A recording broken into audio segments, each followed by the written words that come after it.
करण्याच्या विरोधामध्ये आज आनंदराज साहेब यांच्या नेतृत्वामध्ये महामोर्चा परभणीमध्ये या ठिकाणी झाला. तुम्ही सहभागी झालात, काय सांगा? सर्वप्रथम सर्वांना क्रांतिकारी जय भीम.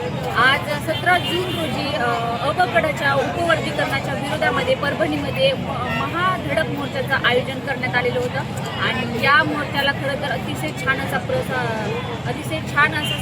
साथ दिलेली आहे सर्व जनतेने, आंबेडकरी जनतेने, आणि खूप जास्त संख्येने उपस्थिती होती. आज असं वाटलं नव्हतं की एवढी संख्या येईल. खरं तर हे जे उपवर्गीकरण आहे याचा आम्ही याला कायम विरोधच करणार आहे, कारण हे आमच्या हितामध्ये नाहीच आहे.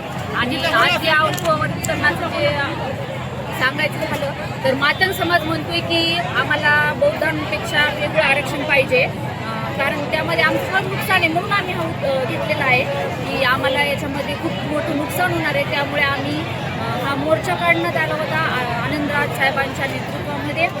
सो आम्हाला एवढं सांगायचं की हे उपवर्गीकरण आम्हाला मान्यच नाही आहे, हे असंविधानिक पद्धतीने आहे. जी बदर समिती आहे तिने अहवाल आम्हाला अजून जाहीरच केलेला नाही. त्यांनी 4 भिंतीमध्ये काय केलं काय नाही आम्हाला माहितीच नाही आहे. आणि खरं तर हे जे चाललंय हे सगळं असंविधानिक आहे आणि आम्ही संविधानाला मानणारे लोक आहोत. सो आम्ही अशा असंविधानिक गोष्टींना नेहमी विरोधच करतो आणि विरोधच करत राहणार आहे. सो आम्हाला खात्री आहे की आम्ही आमच्या तेवढी ताकद आहे. आम्ही हे जे उपवर्गीकरण करण्याचं सरकारचं षडयंत्र आहे त्याला आम्ही हाणूनच पाडणार आहोत. आणि आता आनंदराज साहेबांच्या उपस्थितीमध्ये नेतृत्वामध्ये 30 जूनला सुद्धा मुंबईमध्ये महामोर्चाचं आयोजन करण्यात आलेले आहे. त्यामध्ये सुद्धा लाखोंच्या संख्येने आम्ही उपस्थित राहणार आहोत आणि या अबकड उपवर्गीकरणाला विरोधच करणार आहोत. थँक्यू.